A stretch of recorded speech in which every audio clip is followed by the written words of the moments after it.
So hello Bearsians, welcome on virtual learning with Anand Jaiswal. आज लंबे समय बाद हम लोग की मुलाकात हो रही है और मुलाकात धमाका। ये जो भी हम लोग आज पढ़ने वाले हैं वो धमाके वाली चीजें हैं। और धमाका ये इसलिए हम बोल रहे हैं क्योंकि बोर्ड में हमेशा हमेशा पूछा जाता है। तो आज हम बात करने वाले हैं, जी हाँ, क्लास 10th का और चैप्टर नंबर 4, जिसमें हम लोग बात करने वाले हैं कार्बन एवं उसके यौगिक। हालांकि बात करें तो मेटल, नॉन मेटल और अगर हम बात करें कि धातु अधातु का चैप्टर समाप्त तो हो गया था, उसके क्वेश्चंस कराने बाकी थे। तो क्वेश्चंस के लिए आप बने रहिएगा जब तक कि हम इस चैप्टर को स्टार्ट कर रहे हैं। और इस चैप्टर में हम लोग कुछ थोड़ी बहुत चीजों को आगे बात करने वाले हैं। और बात करने वाले हैं सबसे पहले कि कार्बन एंड इट्स एलिमेंट या इट्स कंपाउंड, मतलब कि कार्बन एवं उसके यौगिक। तो चैप्टर का नाम है बाबू कार्बन एवं उसके या उनके यौगिक।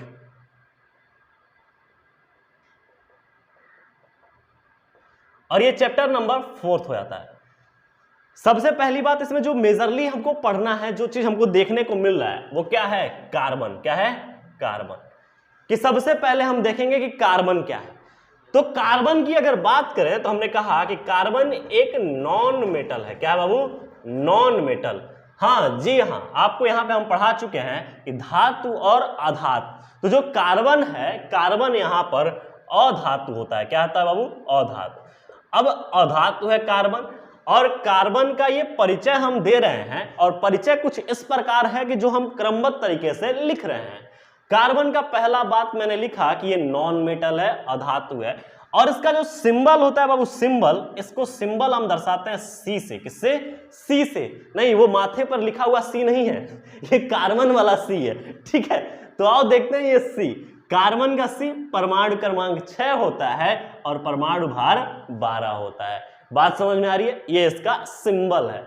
अब दूसरी बात कि अगर हम बात करें कि कार्बन पाया कहां जाएगा, तो कार्बन अगर हम बात करें कि अर्थ क्रस्ट में, तो हम बात करें कि अर्थ क्रस्ट में कार्बन की जो उपस्थिति है वो करीब करीब होती है 0.02%।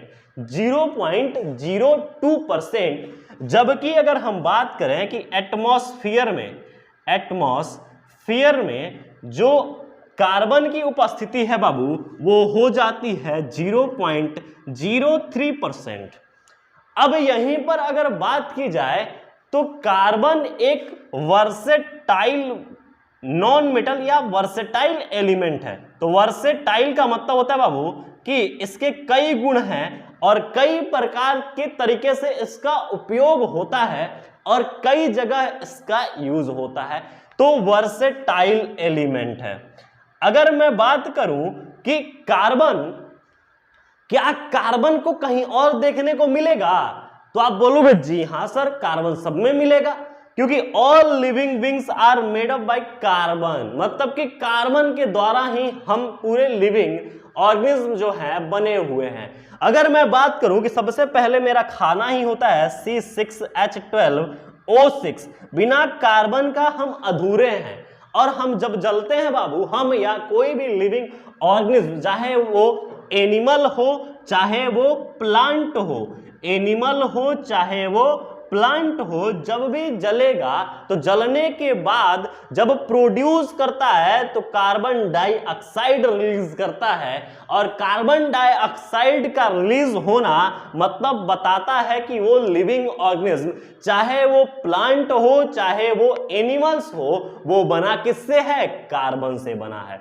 अब यहां पर कुछ विशेष बातें हमको ध्यान रखनी है कि कार्बन एवं उनके यौगिक। तो सबसे पहले हमने देखा कार्बन का इंट्रोडक्शन। क्या है बाबू? ये कार्बन का, यहां हम कह सकते हैं कि परिचय। कार्बन का परिचय हमने देखा कि परिचय में सबसे पहली बात, अगर कोई आपसे कार्बन के बारे में बात करेगा तो आप सीधे सीधे बोलोगे कि कार्बन एक क्या है? नॉन मेटल है। नॉन मेटल मतलब बाबू अधातु। अगर कोई कहे कि कार्बन का सिंबल क्या होगा, तो सीधे से बोलोगे कार्बन का सिंबल सी होगा, जो कि चाचा के ऊपर लिखा होगा। ठीक है, तो 6C12, कोई दिक्कत नहीं है। यहाँ पे अर्थ क्रस्ट 0.02%। मतलब कि अगर हम बात करें कि अगर भूपर्पट्टी में, हिंदी में बोलते हैं अर्थ क्रस्ट को भूपर्पट्टी, भूपर्पट्टी में कार्बन की मात्रा जो होती है वो 0.02% होती है। अगर मैं बात करूं कि एटमॉस्फेयर में कार्बन की जो परसेंटेज है वो 0.03% में है। वहीं अगर हम बात करें कि कार्बन एक वर्सेटाइल एलिमेंट है, मतलब इसका कई रोल है, कई तरीके से कार्य करता है। जैसे हम बात करें फिल्म इंडस्ट्री में कई ऐसे जो एक्टर हैं जो वर्सेटाइल एक्टर हैं, मतलब कि वो कॉमेडी भी कर सकते हैं, थ्रिलर भी कर सकते हैं, फाइटिंग भी कर सकते हैं, कई सारे रोल को वो निभा सकते हैं, जिसे हम बोलते हैं वर्सेटाइल। क्या बोलते हैं? वर्सेटाइल, वर्सेटाइल एलिमेंट है। अब ये रही बात कि ये कहां किसमें किसमें होगा, तो हम क्या कहते हैं बाबू कि ऑल लिविंग बींग्स में ये उपस्थित होंगे, अर्थात ऑल लिविंग बींग्स जो हैं वो जितने भी जीवित प्राणी हैं या जीवित जीव हैं या जीवित पेड़ पौधे हैं वो सब कार्बन से बने होंगे।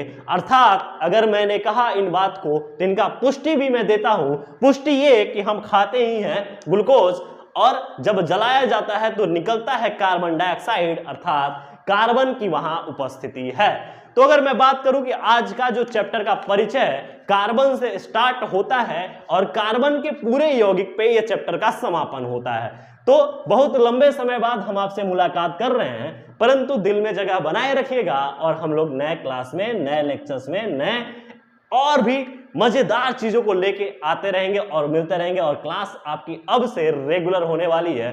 तो धन्यवाद रियल्सियंस।